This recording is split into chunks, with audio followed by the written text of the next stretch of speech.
शरीर त्यागने के बाद आत्मा आखिर कहाँ चली जाती है ये कोई नहीं जानता, क्योंकि जो शरीर त्याग करके चला जाता है वह कहाँ जा रहा है उसे देखने के लिए जीवित व्यक्ति नहीं जा सकता है। इसलिए मनुष्य की मृत्यु के बाद आत्मा के आगे का सफर रहस्यों से भरा है। पुराणों के अनुसार आत्मा शरीर त्यागने के बाद उस शरीर के कर्मों के अनुसार स्वर्ग या नरक में जाकर अपने कर्मों का फल प्राप्त करता है। हिंदू धर्म की तरह अन्य धर्मों में भी कुछ इसी तरह की बात की जाती है। इस्लाम में भी बताया गया है कि बुरे कर्म करने वाले की आत्मा दोजख में जाती है और अच्छे कर्म करने वाली की आत्मा को जन्नत नसीब होता है। स्वर्ग और नर्क कैसा है और किस कर्म से व्यक्ति को नर्क या स्वर्ग में स्थान मिलता है, इसके विषय में हिंदू धर्म कठोपनिषद और गरुड़ पुराण का हवाला देता है। गरुड़ पुराण के विषय में कहा जाता है कि यह भगवान विष्णु द्वारा पक्षीराज गरुड़ को सुनाया गया संवाद है, जिसमें स्वर्ग, नर्क, मृत्यु, यमलोक और मृत्यु के बाद की स्थितियों का उल्लेख किया गया है।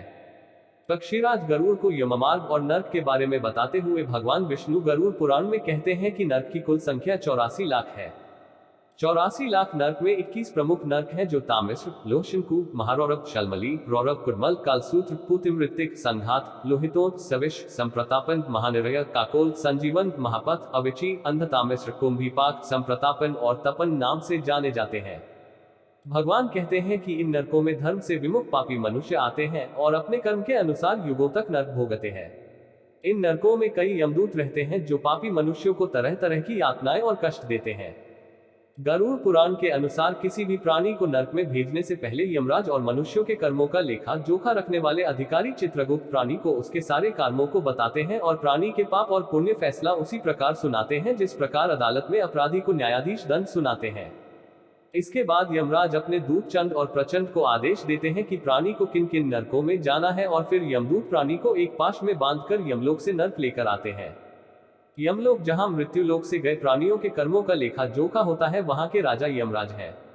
यमराज भगवान शिव और विष्णु के आदेश और नियमों का पालन करते हुए ईश्वरीय नियम के अनुसार हर प्राणी के साथ न्याय करते हैं।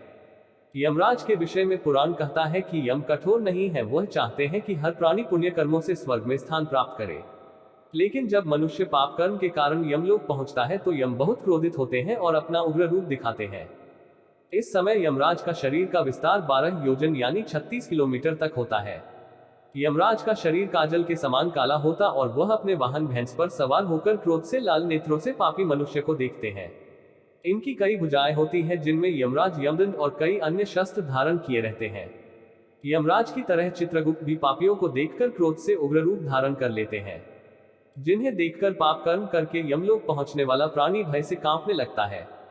नर्क के बारे में गरुड़ पुराण कहता है कि नर्क के पास एक शाल्मली का वृक्ष है जिसका विस्तार 20 कोस यानी करीब 40 किलोमीटर और ऊंचाई 1 योजन यानी करीब 12 किलोमीटर है।